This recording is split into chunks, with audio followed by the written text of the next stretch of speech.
トイボールファクトリーです。今回は HGUC ドムをテッカテカに塗装していきます。今回はテカテカ塗装を改めておさらい、技法や道具についていつもより細かく見直していきます。箱はこんな感じ。 HGUC ドムは2006年1月に発売された結構古いキットで、陸戦型のドムと宇宙仕様のリッグドムとのコンパーチブルキットになっています。マスターグレードよりお得ですね。今回は陸戦型のドムを作ることにして、さらに量産直前のプロトタイプというイメージでオリジナルカラーで塗装していきます。それでは作っていきましょう。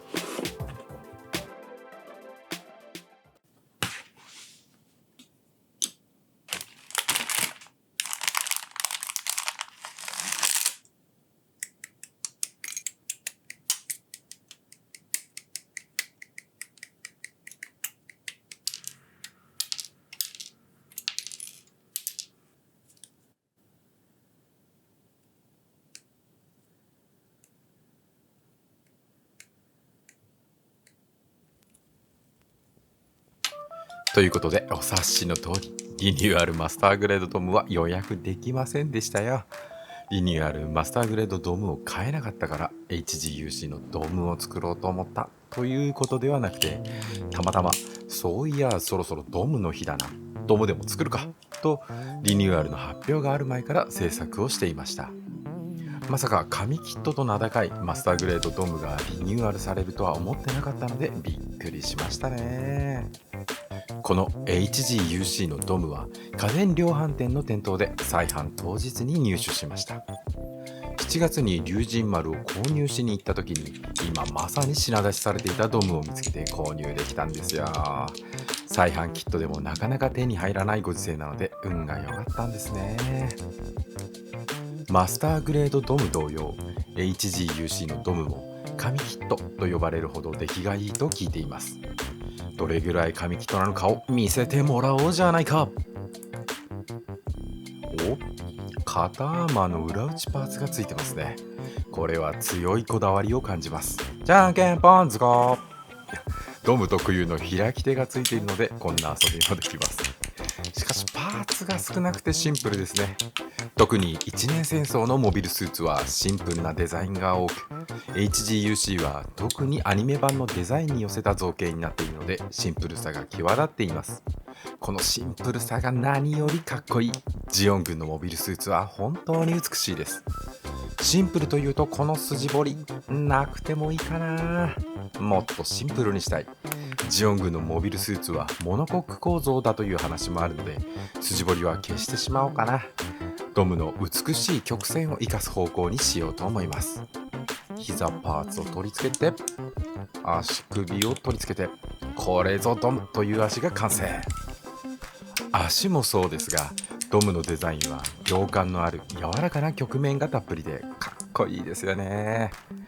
肩のうねりや腰回りのなだらかさなど見どころが多いです。プラモデルを組み立てることで改めてそのデザイン性の高さを細かく分解して感じることができるのもプラモデルのいいところですね。美しいスカートアーマー、武装を組み立てていきましょう。初期のモビルスーツなので武装は少なめ。ジャイアントバズ、ケンプファーも使っていましたね。そしてビームバズーカ、ジオン軍伝統のヒートサーベル、これくらい少ない方が作りやすくていいな。2つのバズーカはどちらも左右からはめ合わせるいわゆるモナカ構造になっていて盛大に合わせ目が出ます。とはいえメカメカしい部分なので合わせ目は消さなくてもいいかも。ビームバズーカを組み立ててみましたが陸戦型ドムには使わないのでこれで出番終了。失われたテクノロジーヒートサーベルを振り回してもはやロマン。パーツが組み上がったので全身を組み立てていきましょう。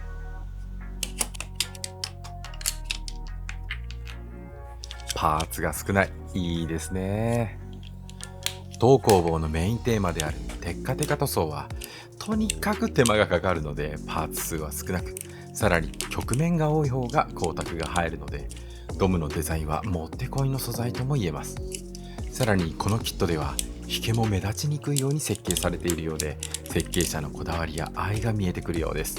ということで組み上がり、ポーズを決めて、はい、かっこいい。安定感のあるフォルムの中に隠しきれない力強さがあふれるデザインを見事に表現していますね。確かにこれは素組みしただけの状態でも神キットと言っても過言ではないかも。歴史的イケメン。開き手のおかげでポーズに躍動感が出ますね。最高。見た目の良さに比べると可動範囲はデザインによる制約のためかちょっと狭いかな。でも物合いは動くよ。腰はほとんど動かず、肩は水平まで上がりますが、肘は90度までしか曲がりません。まあこれで十分ではありますが、足は二重関節で思ったよりは曲がりますね。そしてこの足首がめっちゃ動きます。内部フレーム自体が稼働することで足首をすねの前にまで出せるぐらい動きます。何に使うんだ。合わせ目は肩のところと胸の前後のはめ合わせ、そしてこのふくらはぎの裾の部分ですね。ここは接着の必要はないかな。あとはジャイアントバズ、思ってたより少ないですね。それではバラして塗装前の処理を行っていきましょう。アクションベースいらずどころか俺が台座に。それでは表面処理などを行っていきます。当工房は水研ぎでのヤスリがけをしています。削りカスを部屋に飛び散らせにくくなるのと、ヤスリについたカスを水で拭き取ることで削りカスでの傷の防止にもなるのでおすすめです。メインで使っているのが筋彫り銅のマジックヤスリ。傷をつけにくく高い接着力なのでおすすめ。そして水研ぎ可能なステンレス製の金属ヤスリで下村アレックのぐるぐるバー。通常のヤスリだと一方向にしかヤスリがけできませんが、これは往復してヤスリがけができるヤスリです。平面出しに重宝しています。そしてこちらもステンレス製のヤスリで下村アレックのシャインブレード6。扱いやすい大きさでゲート処理にちょうどいいです。そしてこちらがホビージャパンモデラーズフィニッシュプレートです。艶出し用のヤスリで磨いて艶を出して傷が残っていないか確認するために使っています。久しぶりのメインメンバー紹介でした。いつもありがとう。それではまずはパーティングラインを消していきましょう。サポートメンバーのファンテックの超高スクレーパーです。ウェーブのマルチハンドルに取り付けてお尻のところに収納がついてて便利。こういった細いパーティングラインなどを狙い撃ちしてカンナ掛けすることができる道具です。タングステンカーバイトなのでめっちゃ硬くてよく切れます。使っている道具などはいつも概要欄にまとめてありますので、気になる方はご覧になってみてください。塗料も同様に毎回概要欄に書いてありますので、塗装レシピが気になる方は参考にしてみてください。テッカテカ塗装はエアブラシの技術が主役と思われがちなんですが、一番大事なところはこのヤスリがけの工程です。表面処理がうまくいっていないといくら塗装しても表面が滑らかになることはありません。丁寧に傷を消し表面を滑らかにすることが何より肝要です。まあ大体の場合表面に傷をつけてしまうのはゲート処理とかしちゃうからなんですけどね。フィニッシュプレートで磨き上げて、これで傷が消えたかな。よしとしましょう。続いては兜の部分、縁が反り返っている感じがありました。これをシャインブレード6で消して、古いキットなので金型の劣化で縁が反ってしまったりバリが出てしまっているのかな。丁寧にヤスリがけしてフィニッシュプレートで傷がないか確認。良さそうですね。合わせ目処理を行っていきましょう。今回は瞬間接着剤を使って合わせ目処理を行います。タミヤのイージーサンディング削りやすい瞬間接着剤です。これをパーツの縁に塗布して、反対側も、さらに接着するパーツの反対側のパーツに瞬間接着剤硬化促進剤をまんべんなく塗りつけていきます。そしてパーツ同士をはめ合わせて、この時瞬間接着剤が手にくっつきやすいんですよね。ぎゅーっと一気にはめてむにゅっと接着剤が出てきて、ちょっと乾燥を待ってヤスリをかけてはみ出した瞬間接着剤を削り取っていきます。溶剤系の接着剤だと溶剤が揮発して後から引けて合わせ目が出ることがありますが、瞬間接着剤は化学反応による効果なので引けが出にくいんですが、逆にそのまま表面に残ってしまうのが難点です。フィニッシュプレートで磨いてちゃんと合わせ目が消えているか確認。大丈夫かな？わからん。ドムの見せ場であるふくらはぎのパーツですね。このパーツの表面処理を行っていきます。ゲートをカットする際にちょっとえぐってしまったので、そこを瞬間接着剤でカバーしてぐるぐるバーで引けと合わせて表面をならして、マジックヤスリで全体を表面処理していきます。引けとはプラモデルを成形する際にプラスチックの樹脂を熱して溶かして型に流し込み、冷えて固まることでプラモデルのパーツになるんですが、冷えて固まる際にパーツが若干収縮して小さくなってしまいます。プラスチック樹脂が多いほどその影響が顕著になるので、パーツの裏側にダボ穴などがあるとその部分の表面が丸くへこんだようになります。ドムは全体的には引けが少ないですが、このすね部分の裏側には補強用のリブやダボ穴があり、ちょっと引けが目立っていたようだったので頑張って処理しました。フィニッシュプレートで磨いて、ちょっと引けがまだ残ってますね。最初からやり直し。いやー、地獄ですね。これを延々と繰り返して引けが目立たなくなるまで表面を処理していきます。テカテカ塗装は果てしない地獄のようなもの。クオリティが上がれば上がるほどあらが見えてくるのです。とは言っても引けは実際の車や飛行機でも似たような表面のうねりがあるものなので、表現したいことに合わせてやってもやらなくてもいいと思います。これで表面処理終了ということにしましょう。やれやれ。やっと楽しい塗装の時間です。EX ブラックで下地を塗装していきます。今回もサーフェイサーは使わずに塗装します。サフレス塗装ですね。タミヤのクリーニングブラシでホコリと静電気を除去してから塗装開始。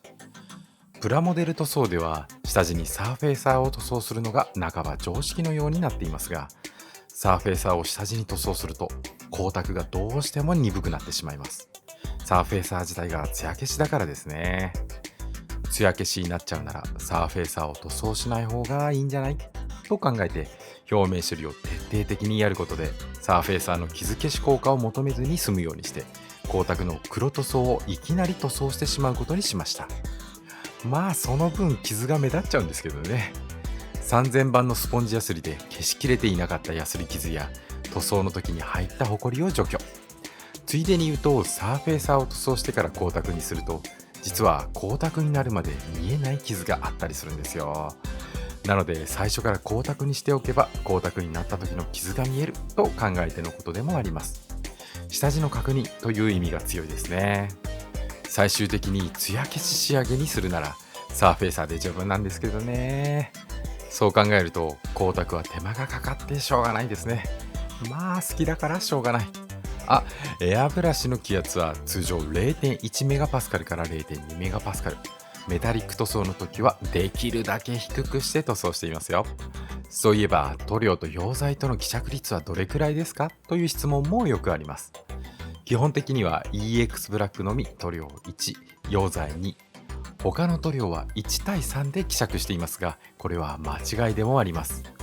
はっきり言って希釈率は時と場合によります。塗料に含まれる溶剤は常に揮発していますし、多種多様な塗装条件で変化します。なのでいい感じに塗装できるようにテストして希釈するのが正解です。自分で塗装しやすい希釈率を見つけてください。濡れたようにトゥルンとした表面が得られた希釈率が正解です。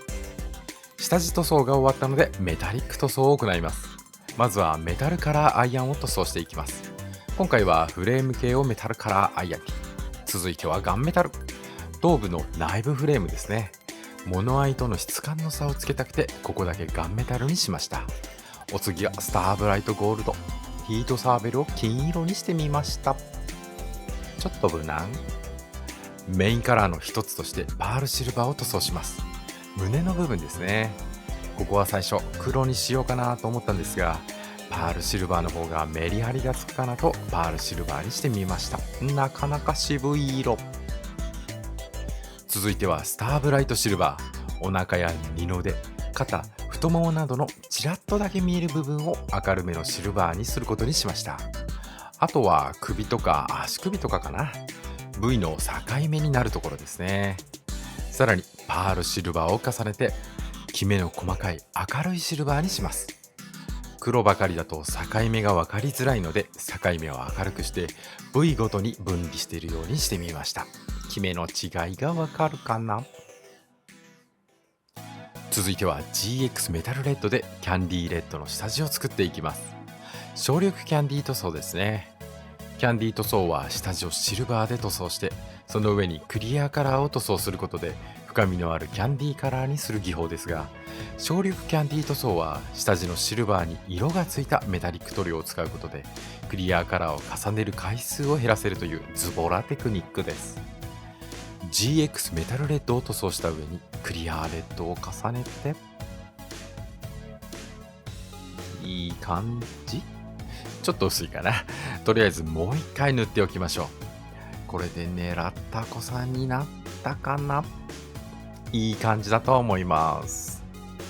続いては蛍光ピンクを塗装していきます。ジャイアントバズのセンサー部のクリアパーツ、これを蛍光ピンクで塗装。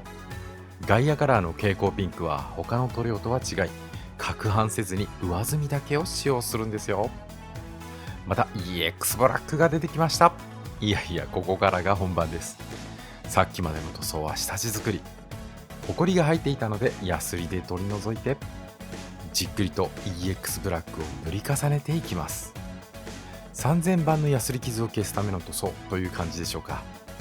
エアブラシで塗装したところに重なるようにさらに塗装していくと、濡れた感じを出しやすいと思います。ちょっと縁にたまりがありますが、溶剤が揮発することで消えてしまうと思います。お分かりいただけるだろうか。めっちゃテッカテカ。これはいい感じ。細かい傷が消えるまで EX ブラックを重ねたので、さらなる光沢のために EX クリアを塗装します。そういえば乾燥時間はどれくらい取ったらいいのかという質問も多いですね。これも気候によって変わるんですが、僕の場合は重ね塗りする場合は3時間以上、コンパウンドなど直接塗膜に触れる場合は2日以上は空けています。本当は1週間とか空けた方がいいんですけどね、我慢が効かないんですよ。早く完成させたいという気持ちが出ちゃいますね。食器乾燥機に入れて乾燥させていますが、最初の数時間は乾燥機は稼働させずに自然に乾燥させています。塗料が乾燥するまでに表面張力によって塗膜が滑らかになるので、それを妨げないためです。乾燥機を稼働させるのも30分くらいにしています。どうもパーツが溶けている感じがあるんですよね。ということで2日ほど乾燥させたすねのパーツです。めっちゃ綺麗。もうこれでいい気がしますが、よーく見ると傷がちょこちょこあるんですよね。ということでスーパーカットコンパウンドで磨いていきます。タミヤのコンパウンド用クロスにスーパーカットコンパウンドをちょっと出して、全体に点付けしてからスーパーカットコンパウンドで磨いていきます。あまり力をかけないように丁寧に磨いていきます。エッジを磨きすぎないように優しく気をつけながら磨いて。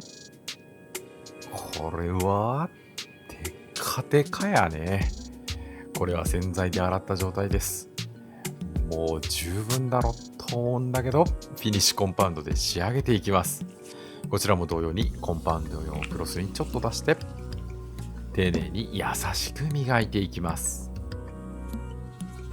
そして磨き終わり、めっちゃテッカテカ。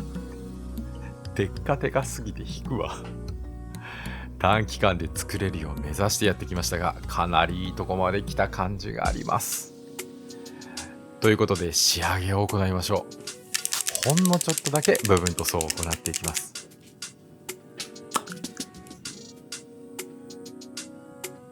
4万人達成記念のアクションベース2制作動画へのコメントありがとうございます。アクションベース2かよという総ツッコミが大変心地よくありがたいですね。これからも思いついた楽しいことはガンガンやっていきたいです。何でもそうですが、やってみないとわからないですからね。ちょっと待って。黒いパーツの光沢すごいな、これ。めちゃくちゃ反射してる。これは恐ろしい。テッカテカやな。かなり光沢が出るようになりましたね。今回は特に詳細に作業を振り返っていますが、それでも分かりにくいところがいっぱいあったと思います。まあ正直この動画1本だけ見ても光沢塗装の深淵の一端を除いているだけという感じなので、他の動画も合わせて見ることをお勧めします。僕もあなたもハッピーになれます。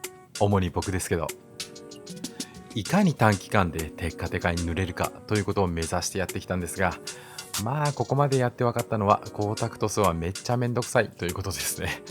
見てるだけでもめんどくさそうですよね。部分塗装の拭き取りを始めています。タミヤのクラフト綿棒にマジックリンを染み込ませて、はみ出た部分を拭き取っています。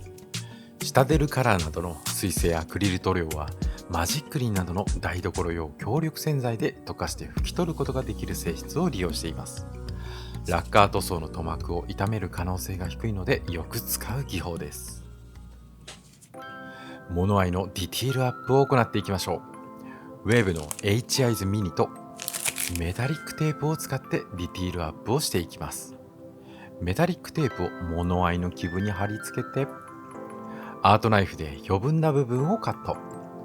ピンセットで剥がして、水性接着剤のデコプリンセスを爪楊枝につけて、これをテープに塗って、H アイズミニを取り付けて、位置を微調整して乾燥させてから、水を含ませた綿棒ではみ出した余分な接着剤を拭き取って組み立てて、これで完成です。キラッキラ。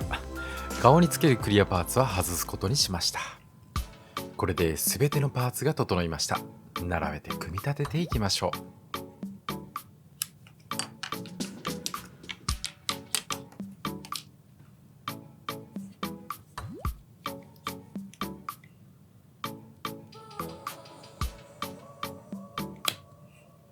う。見てくださいよ、この光沢。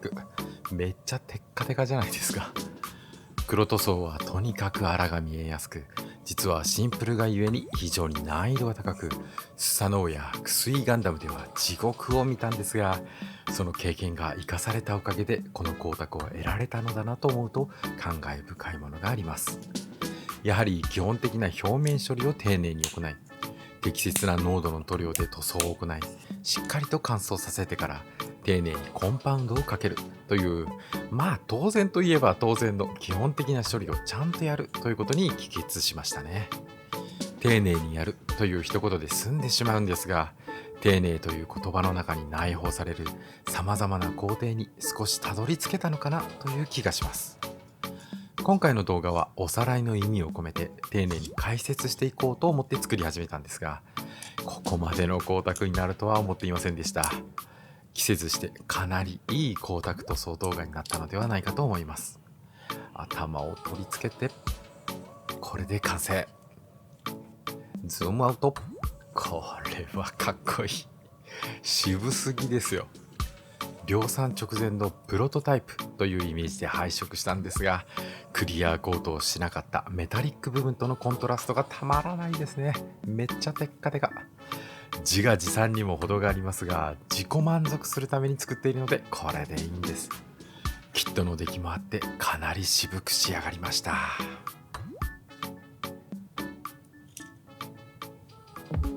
ということで今回は HGUC ドムをテッカテカに塗装しました。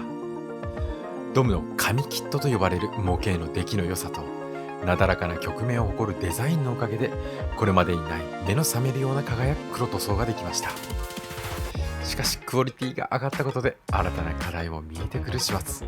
いつまで続くテカテカ地獄ということで HGUC ドムのテッカテカ塗装でした。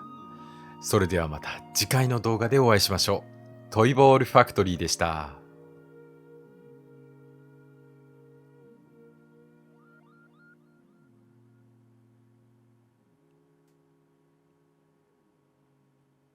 もう埃が目立ってしょうがない。埃がつきまくるし、埃を払っても払ってもダメだ。どうすんだこれ。